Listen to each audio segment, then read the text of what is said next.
आज हम स्टार्ट करेंगे बेसिक अकाउंटिंग टर्म्स। आपको पता है अकाउंटेंसी एक नया सब्जेक्ट है, ठीक है। और कुछ बेसिक अकाउंटिंग टर्म्स है, कुछ टर्म्स हैं जो बिजनेस में डेली यूज़ में लाए जाते हैं, डेली यूज़ होते हैं, ठीक है। तो किसी भी चीज़ को समझने के लिए उसकी बेसिक टर्मिनोलॉजी है ना, उसके टर्म्स को, जो वर्ड्स हैं उनके उस सब्जेक्ट के हिसाब से मीनिंग को समझना बहुत ज़रूरी है, उस स्ट्रीम की मीनिंग को समझना बहुत ज़रूरी है, ठीक है। तो अब हम समझते हैं कि क्या क्या टर्म्स हम यूज़ करेंगे। तो फर्स्ट टर्म जिससे हम इंट्रोड्यूस होते हैं वो है कैपिटल, ठीक है। तो कैपिटल का मतलब क्या होता है? Capital, it is the amount, है ना, which the proprietor has invested in business. तो कैपिटल वो पैसा है। अब एक बिजनेस था, ठीक है, एक पर्सन था ए। तो ए ने बिजनेस शुरू किया। तो ए क्या है? ए एक पर्सन है। उसने क्या शुरू किया? एक बिजनेस शुरू किया, ए लिमिटेड।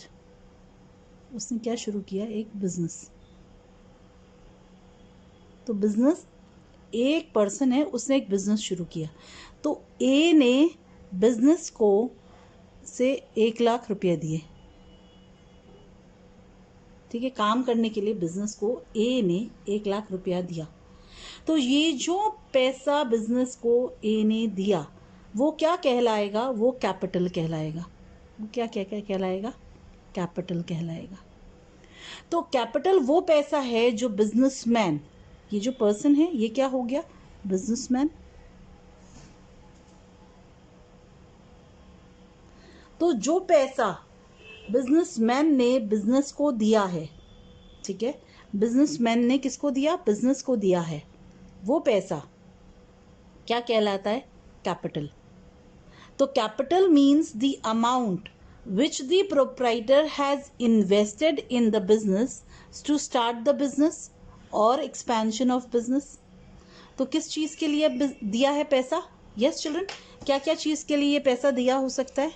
बिजनेस को स्टार्ट करने के लिए या फिर एक्सपेंशन के लिए, ठीक है।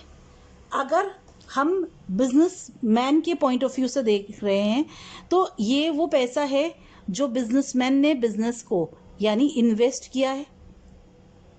Yes, amount. तो कैपिटल को हम क्या कह सकते हैं?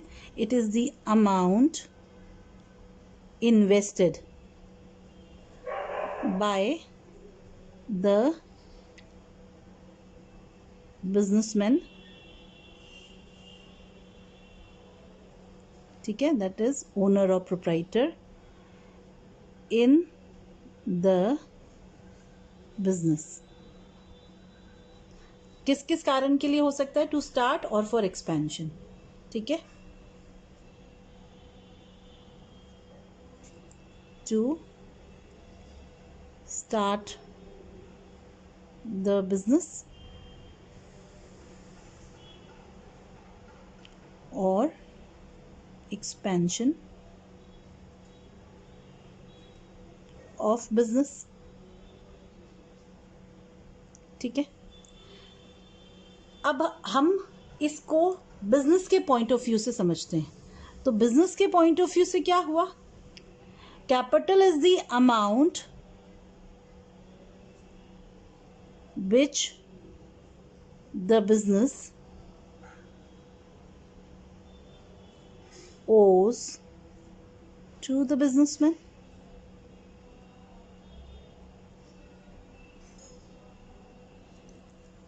चिल्ड्रन, अब हमने दोनों के व्यू पॉइंट से समझा। ये तो बिजनेस के व्यू पॉइंट, बिजनेसमैन के व्यू पॉइंट से, और ये बिजनेस के व्यू पॉइंट से।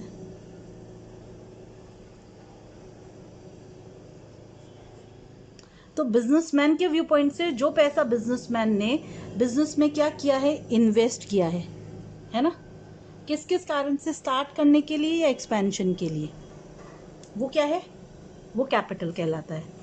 अब बिजनेस के पॉइंट ऑफ व्यू से देखें तो वो पैसा, ठीक है, जो बिजनेस का बिजनेसमैन की तरफ बाकी है, बकाया है, ओ करता है, ठीक है। तो now business, the capital becomes liability of the business. So capital is internal liability of the business.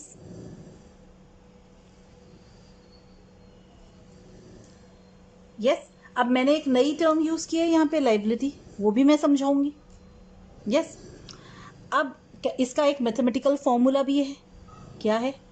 Capital is equal to assets minus external liabilities.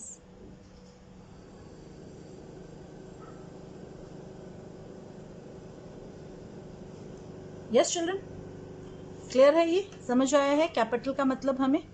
Okay, now children next term देखते हैं हम, ड्राइंग्स। यस, ड्राइंग्स क्या हुआ?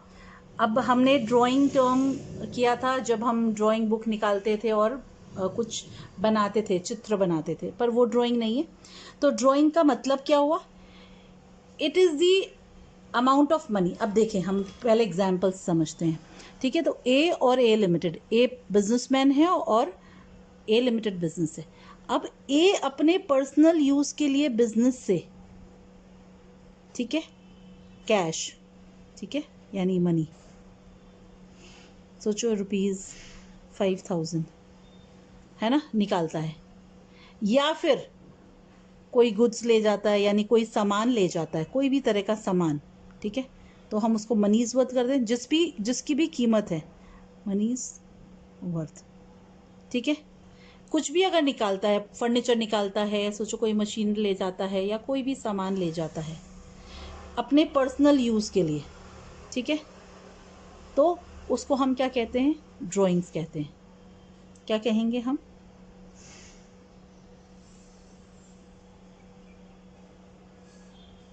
ठीक है, तो हम drawings को कैसे डिफाइन करें?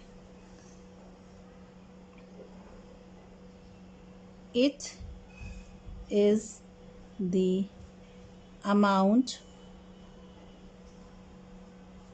ऑफ मनी और मनीज वर्थ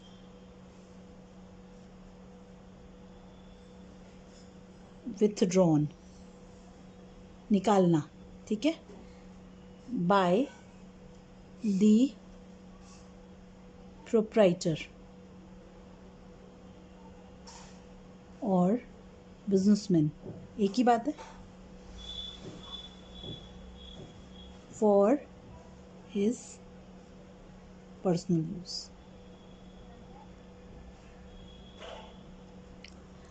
जैसे मेरे बेटे को मैंने बिजनेस के ड्रॉअर से निकाल के 500 रुपीज़ दे दिए, तो वो ड्राइंग्स है। यस, तो मनी यानी कैश, ठीक है, या मनी इज वर्थ, कोई गुड्स या थिंग्स जो बिजनेस की है, ठीक है, वो मैंने निकाल ली बिजनेस से अपने पर्सनल यूज़ के लिए, सबसे इम्पोर्टेंट, तो वो क्या कहलाएगी? वो ड्राइंग्स कहलाएगी। यस चिल्ड्रन, क्लियर है? ठीक है, तो अगर पर्सनल यूज़ के लिए कुछ भी विड्रॉल है तो वो क्या कहलाएगी? वो ड्राइंग्स कहलाएगी। यस, ठीक है। अब चिल्ड्रन हमने एक टर्म यहाँ पे ली थी, लाइबिलिटी, ठीक है, तो चलिए हम समझते हैं कि लाइबिलिटी क्या होती है। यस, तो नेक्स्ट टर्म हमारी क्या है? लाइबिलिटी, ठीक है। तो लाइबिलिटी क्या होता है? सिंपल टर्म में आपने समझा, कैपिटल क्या होता है? The amount which the business ओज टू द बिजनेसमैन। तो लाइबिलिटी वो अमाउंट है, the amount which the business ओज टू आउटसाइडर्स, ठीक। तो वो पैसा जो बिजनेस का आउटसाइडर्स की तरफ बाकी है वो लाइबिलिटी कहलाता है, ठीक है। तो आउटसाइडर कौन? बाकी है ना, तो ड्यू है। तो आउटसाइडर कौन होता है? सब आउटसाइडर्स हैं, बिजनेस और बिजनेसमैन को छोड़ के हमने सबको बाहर का माना। तो वो जो पैसा बिजनेस बाहर वालों की तरफ बाकी है, यानी ड्यू है देना, है ना, पेमेंट ड्यू है, due to be paid. Yes, वो क्या कहलाता है? लाइबिलिटी कहलाता है। Yes children. अब लाइबिलिटी कितने तरह की होती है ये देखते हैं। लाइबिलिटी 2 तरह की होती है। यस,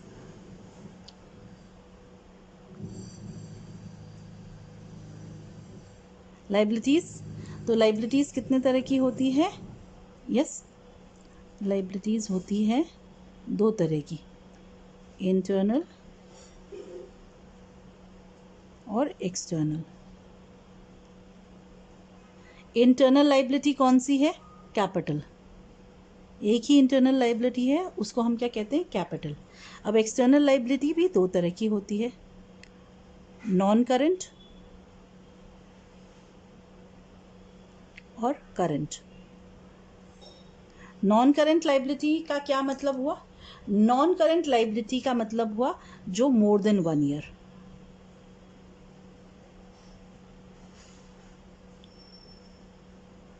मतलब 1 साल से ज़्यादा बाद हमें पे करनी है। To be paid after 1 year. Yes, to be paid within 1 year, ऐसी लाइबिलिटी को हम क्या कहते हैं? Current liability. जिसको 1 साल के भीतर मुझे चुकाना है, ऐसी लाइबिलिटी को करंट लाइबिलिटी कहते हैं। यस, तो लाइबिलिटी 2 होती है, एक्सटर्नल और इंटरनल। यस, एक्सटर्नल लाइबिलिटी जो बाहर वालों की तरफ बाकी है, इंटरनल लाइबिलिटी जो किसकी तरफ बाकी है? ये आउटसाइडर्स की तरफ है, और ये मेरी बिजनेसमैन की तरफ या ओनर या प्रोप्राइटर। यस, उस वो क्या है? मेरी कैपिटल। तो कैपिटल वो इंटरनल लाइबिलिटी है जो मेरी बिजनेसमैन की तरफ बाकी है, और जो मेरी आउटसाइडर्स की तरफ, यानी बिजनेसमैन के अलावा जो आउटसाइडर्स हैं उन सब की तरफ जो है वो बाकी है, वो सब मेरी एक्सटर्नल लाइबिलिटी कहलाती है। एक्सटर्नल लाइबिलिटी अगर 1 साल के भीतर देनी है तो करंट है, और 1 साल के बाद देनी है तो नॉन करंट है। Yes children. Now children, the next term we discuss is assets. Yes, this is a new term. Yes, so let's understand. The proprietor, जो प्रोप्राइटर या ओनर है, यस, उसके बिजनेस में बहुत सारे रिसोर्सेज होते हैं, ठीक, लाइक कैश, बैंक बैलेंस, फिर debtors, furniture, machine, land, building. Yes, अब ये जो असेट्स होते हैं, these assets enable the firm to get cash or benefit in the future. तो ऐसी चीज़ें जो प्रोप्राइटर को फ्यूचर में कैश जनरेशन में हेल्प करती है या बेनिफिट, है ना, गेन करने में हेल्प करती है, उनको हम असेट कहते हैं। तो हम और कैसे डिफाइन कर सकते हैं या और कैसे समझ सकते हैं कि असेट्स क्या है? यस, नया टर्म है, तो हम ऐसे भी कह सकते हैं, assets are economic resources of an enterprise, are economic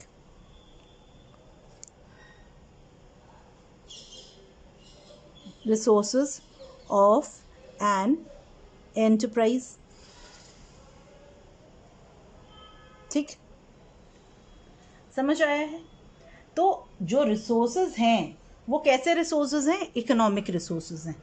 yes children, कैसे हैं? वो सब इकोनॉमिक रिसोर्सेज हैं, ठीक है ना? ऐसे economic resources which can be usefully expressed in monetary terms या in terms of money. Yes, तो ऐसे इकोनॉमिक रिसोर्सेज जो कैसे एक्सप्रेस हो सकते हैं, मॉनेटरी टर्म्स में, और सिंपल लैंग्वेज में बोलें तो असेट्स, है ना, ये एक तरह से हुआ, और सिंपल लैंग्वेज में हम कैसे थे, आर, अब मॉनेटरी टर्म्स में हम जिसको एक्सप्रेस कर सकते हैं, things of value, things of value owned by the business.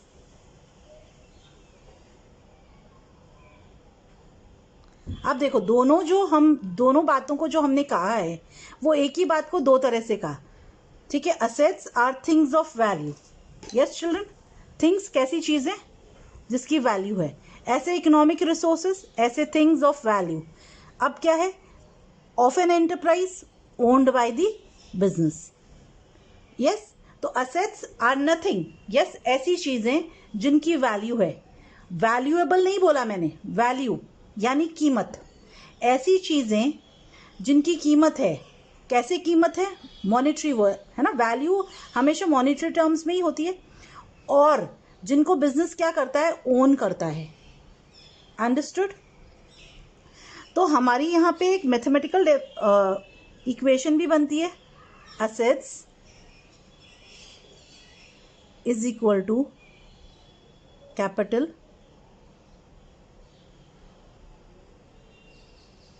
Plus liabilities.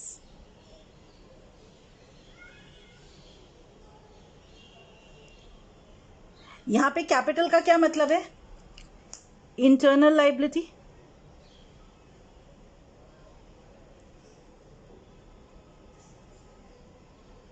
और ये टर्म लाइबिलिटीज मैंने जो यूज किया इसका मतलब है एक्सटर्नल लाइबिलिटीज, यस। तो capital is the only internal liability of the business, और एक्सटर्नल लाइबिलिटीज को हम लाइबिलिटीज जैसे एक्सप्रेस करते हैं। अब समझ आया है, हमने 3 मेजर टर्म्स करी है, कैपिटल, लाइबिलिटी और असेट्स, तीनों इंटर रिलेटेड है। Assets is capital plus liability, capital is assets minus liabilities, and liabilities is assets minus capital. तो ये भी क्लियर हो गया कि liability is equal to assets minus capital, understood, yes, understood है अब यहाँ तक हमें। अब हम देखते हैं कि असेट्स किस किस तरह के होते हैं, एग्जाम्पल क्या है असेट्स के, land, building, cash, bank balance, जो बैंक में पैसा है वो, ठीक है, furniture, machinery, stock, yes, debtors, नए नए टर्म्स भी आ रहे हैं, स्टॉक, डेटर्स एकदम नया टर्म है, यस। तो हम सबसे पहले करते हैं टाइप्स ऑफ असेट्स। तो असेट्स का क्लासिफिकेशन कैसे हो रहा है,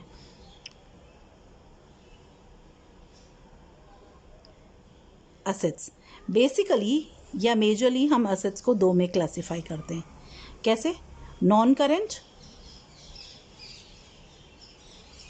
और करेंट। तो नॉन करेंट असेट्स क्या होते हैं, नॉन करेंट असेट्स वो असेट्स हैं जो हम इसलिए होल्ड करते हैं, कंटिन्यूड यूज के लिए करते हैं, those which are used for producing goods और services and not meant for resale. तो ये कौन से असेट्स हैं, जो यूज्ड फॉर प्रोड्यूसिंग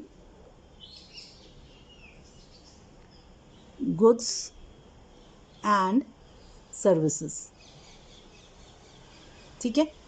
तो ऐसे एसेट्स जो आगे प्रोडक्शन में, गुड्स एंड सर्विसेज के प्रोडक्शन में हेल्प कर रहे हैं, वो नॉन करेंट है, यानी वो लॉन्ग टर्म तक यूज होंगे, यस।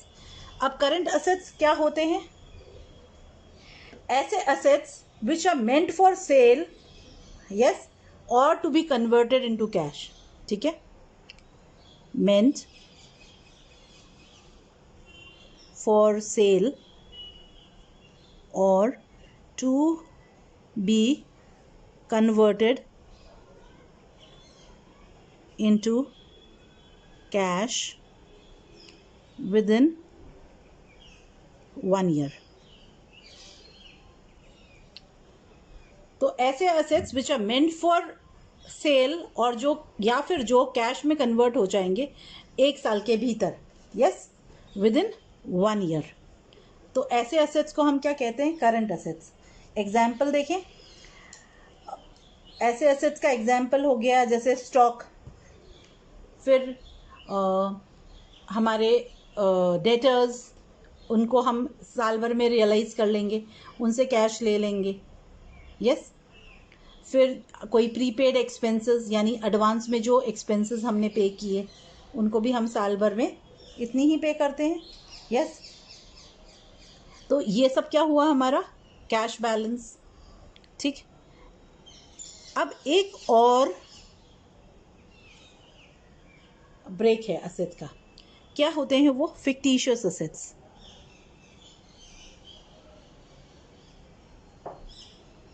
फिक्टिशियस एसेट्स वो एसेट्स होते हैं जिनको हम टेक्निकल रीजंस के कारण एसेट्स में ले रहे हैं। किस कारण ले रहे हैं? Technical reasons.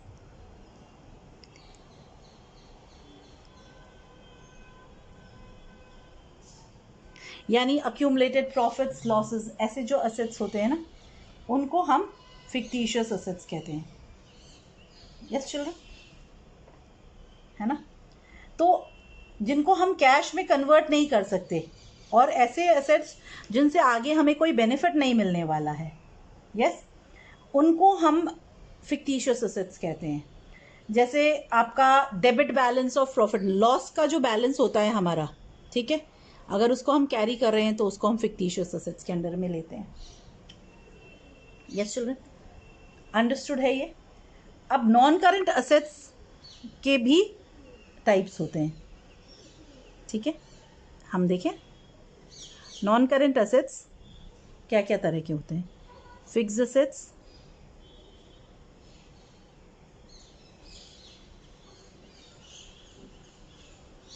Non current investments,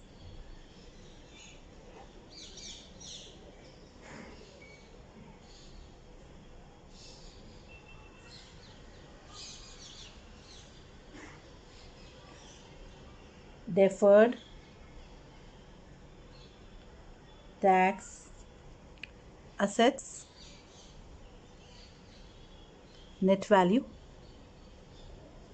ठीक है, long term loans and advances, या फिर other non current assets. Fix assets, ठीक है, समझे हम फिक्स एसेट्स क्या होते हैं? ऐसे एसेट्स जिनको हम लॉन्ग टर्म यूज़ के लिए लेते हैं, जैसे लैंड, बिल्डिंग, ठीक है, मशीनरी, ये सब हमारे क्या हो गए? फिक्स एसेट्स हो गए। यस। तो फिक्स एसेट्स भी ब्रेकअप है। ठीक है, हम समझे। Tangible fix assets, tangible fixed हो सकते हैं, इनटैंजिबल, ठीक है, capital work in progress,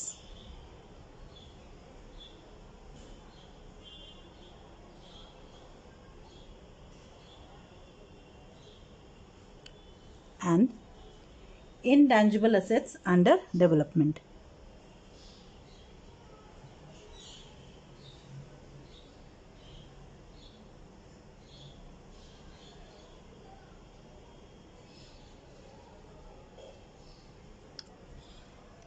tangible जिसकी फिजिकल या मटेरियल एग्जिस्टेंस होती है, ठीक है, ठोस होता है। यस, हम जिसको छू सकते हैं, जिसको हम कहते हैं ठोस है, फिजिकल या मटेरियल एग्जिस्टेंस है, ठीक है, देख सकते हैं। वैसे एसेट्स टैंजिबल जैसे क्या है? हम फर्नीचर को छू सकते हैं, यस, फिजिकल मटेरियल एग्जिस्टेंस है उसकी, तो वो क्या है? वो टैंजिबल है। इनटैंजिबल जिसकी फिजिकल मटेरियल एग्जिस्टेंस ही नहीं होती है, यस, ऐसे एसेट्स को हम क्या कहते हैं? इनटैंजिबल्स, इनटैंजिबल एसेट्स। ठीक है, तो फिजिकल फॉर्म नहीं होता है, नो फिजिकल फॉर्म, नो, उसको हम कहते हैं इनटैंजिबल असेट्स। यस।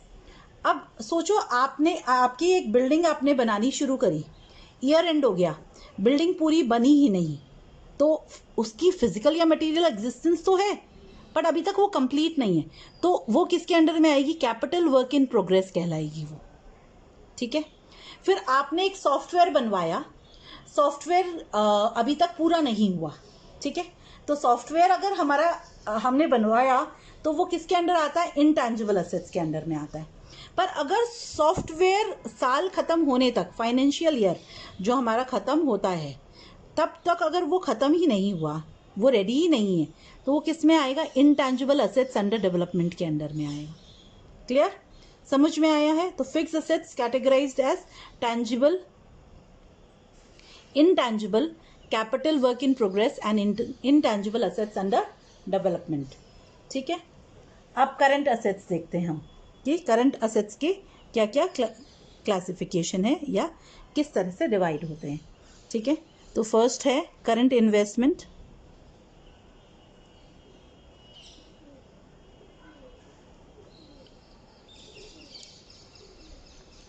इन्वेंट्रीज, ठीक है, ट्रेड रिसीवेबल्स,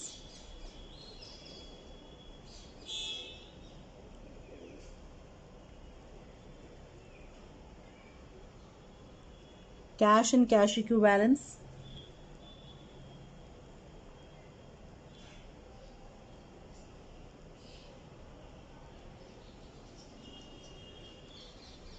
ठीक है। फिर है short term loans and advances, and last है अदर करंट असेट्स।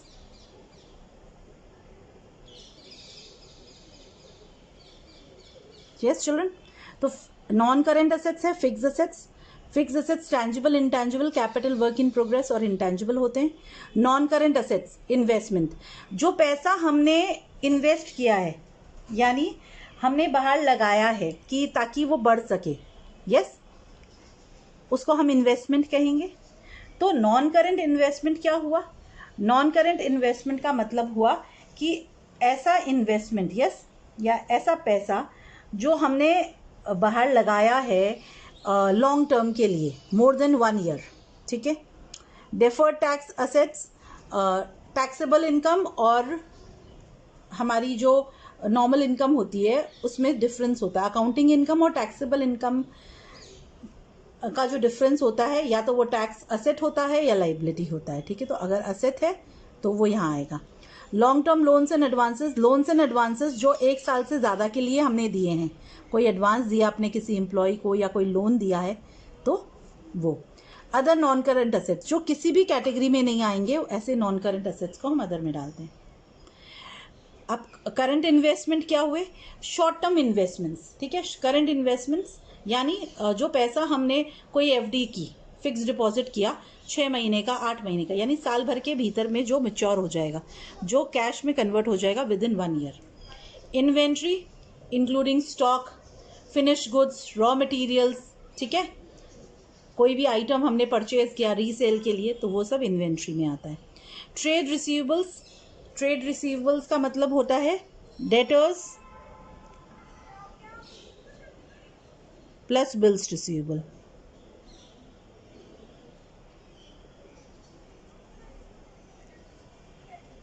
यस।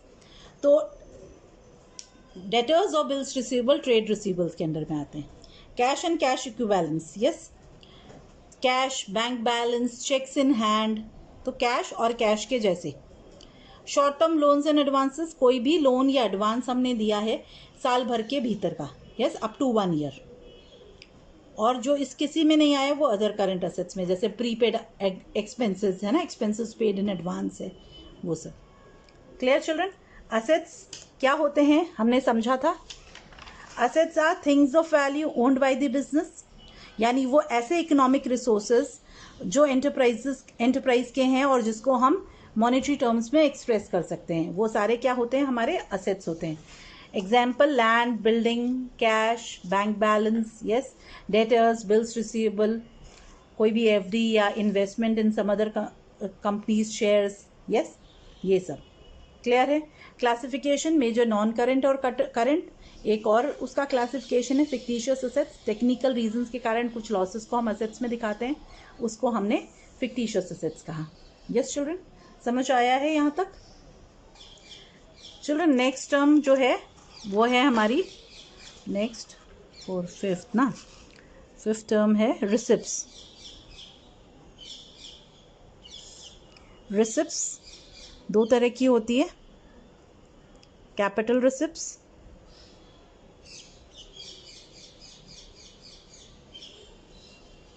और रेवेन्यू रिसिप्ट्स।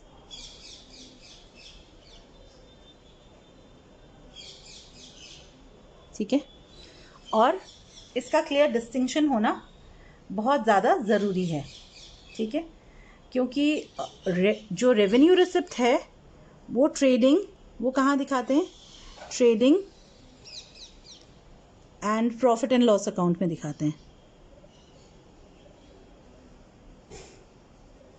ठीक है, कैपिटल रिसिप्ट्स कहाँ दिखाते हैं? कैपिटल रिसिप्ट्स को हम बैलेंस शीट में दिखाते हैं। ठीक है,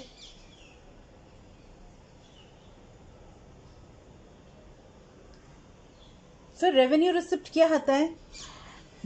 वो अमाउंट जो हमने रिसीव किया है रेगुलर बेसिस पे, है ना, ऑपरेशंस ऑफ बिजनेस से।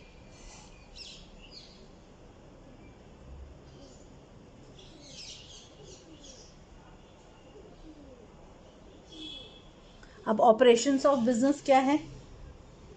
ठीक है, जैसे एग्जाम्पल लें इसका। ठीक है, sale of goods and services,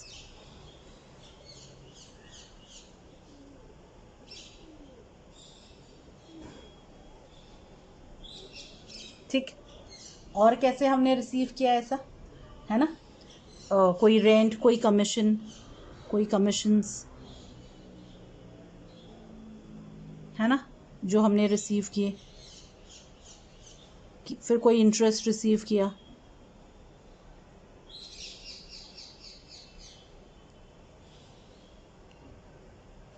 ठीक है, इस तरह के जो हमारे रिसिप्ट्स हैं वो रेवेन्यू रिसिप्ट्स कहलाते हैं ना। अब कैपिटल रिसिप्ट्स कैसे होते हैं?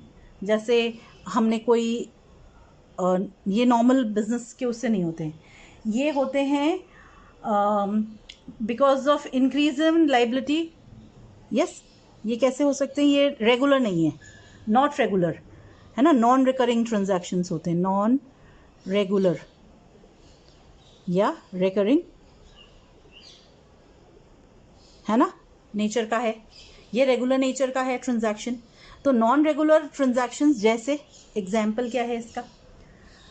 Cell of assets, sale of fixed assets,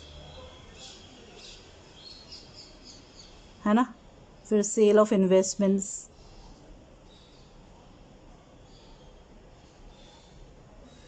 yes. तो ऐसे जो होते हैं, या कैपिटल आया हमारे पास, capital contribution, capital contribution by owner, कहाँ से आएगा? कैपिटल कंट्रीब्यूट कौन करेगा? ओनर ही करेगा। ठीक है, फिर या फिर लोन्स लिए हमने, यस, लोन्स टेकन, ऐसा।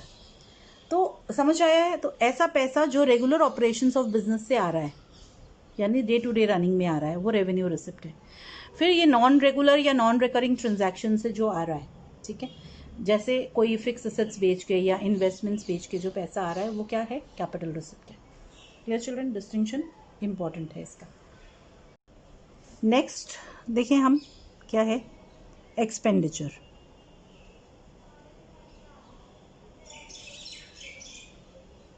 अब एक्सपेंडिचर क्या होता है? Spending money.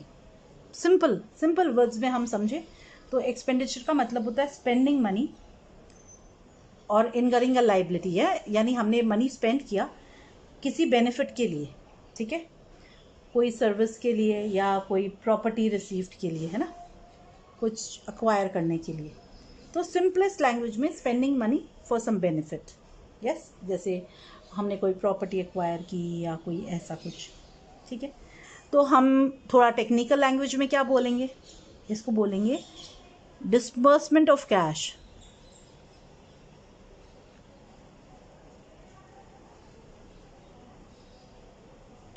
डिसबर्समेंट का मतलब फिर वही होगा स्पेंडिंग, है ना, कि कैश हम यूज कर रहे हैं। ठीक, और transfer of property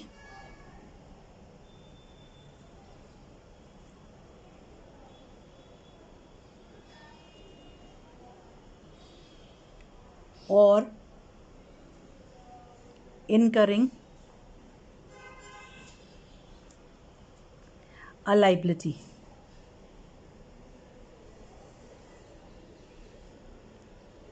for acquiring assets, goods और सर्विसेज। यानी हमने कैश को क्या किया, स्पेंड किया।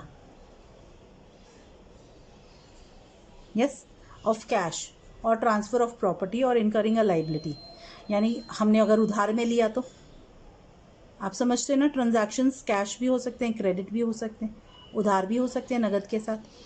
ठीक है, क्यों किया हमने ये सब, ताकि हम कोई असेट एक्वायर कर सकें, यानी कोई फर्नीचर खरीद सकें, मशीनरी खरीद सकें, लैंड खरीद सकें, असेट एक्वायर कर सकें, गुड्स या सर्विसेज एक्वायर कर सकें, या सामान एक्वायर कर सकें बिजनेस में रीसेल के लिए, ऐसा। यस चिल्ड्रन, अब ये जो एक्सपेंडिचर है वो रिसिप्ट जैसे ही कितना, दो तरह का होता है मेजरली, वही कैपिटल एक्सपेंडिचर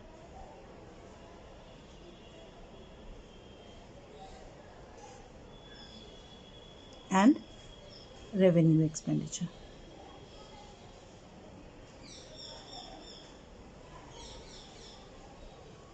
ठीक है, तो कैपिटल एक्सपेंडिचर क्या होता है,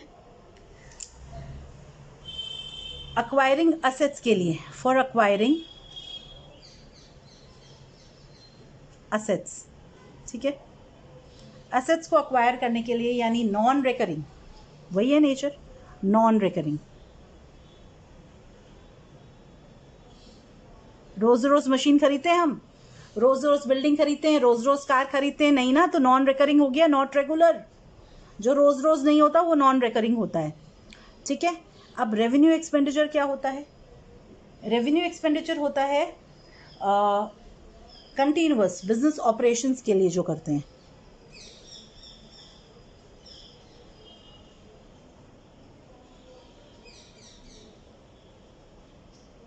और ये रिकरिंग नेचर का होता है। आप गुड्स तो खरीदते रहोगे ताकि, क्योंकि बेचते रहोगे, ऐसा थोड़ी है गुड्स कभी कभी खरीदते हैं फिर बेच देते हैं, फिर खरीदते हैं फिर बेच देते हैं। ठीक है, आप और भी एक्सपेंसेस करते ही रहते हो। ठीक है, तो वो रिकरिंग नेचर का होता है। तो इसका बेनिफिट जो होता है वो 1 ईयर में एक्सपायर कर जाता है।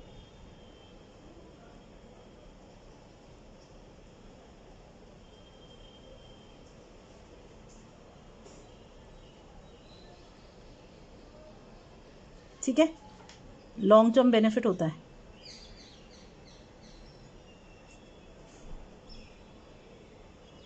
यानी मोर देन 1 ईयर। यस, समझ आ गया है हमें अच्छे से। अब एक और टाइप का एक्सपेंडिचर हम देखते हैं, कैसा,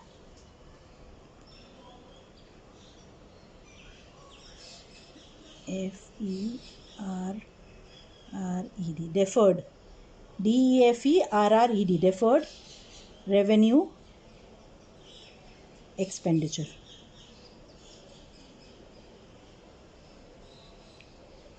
अब ये डेफर्ड रेवेन्यू एक्सपेंडिचर क्या होता है ना, ऐसे कई एक्सपेंडिचर होते हैं जो रेवेन्यू नेचर के होते हैं, यानी इसका नेचर तो क्या होता है, nature is revenue but benefit is likely to be derived over a number of years. समझे हम? यानी इसका बेनिफिट होता है ना, वो रेवेन्यू नेचर का होता है। एंड नेचर तो रेवेन्यू है, बट जो बेनिफिट है वो कई सालों तक होता है। तो ना तो ये रेवेन्यू नेचर का है या ना ये कैपिटल का है, क्योंकि नॉर्मल ऑपरेशंस ऑफ बिजनेस में होता है। जैसे हैवी एडवर्टाइजमेंट एक्सपेंडिचर किया हमने, हैवी एडवर्टाइजमेंट एक्सपेंडिचर अगर हम करेंगे तो रेवेन्यू नेचर का है। एडवर्टाइजमेंट तो कैपिटल नेचर का नहीं है, एसेट नहीं एक्वायर किया हमने, ऑपरेशंस ऑफ बिजनेस में काम किया है। ठीक है, day to day running of the business में काम हुआ है, नॉर्मल ऑपरेशंस में है। बट इस एडवर्टाइजमेंट का बेनिफिट हमें लॉन्ग टर्म रहेगा, कई सालों तक आएगा। यस, तो ऐसे जो एक्सपेंडिचर होता है उसको हम कहते हैं डिफर्ड रेवेन्यू एक्सपेंडिचर। ठीक है, क्लियर है ये? तो एक्सपेंडिचर कैपिटल, रेवेन्यू और डिफर्ड रेवेन्यू 3 तरह के होते हैं।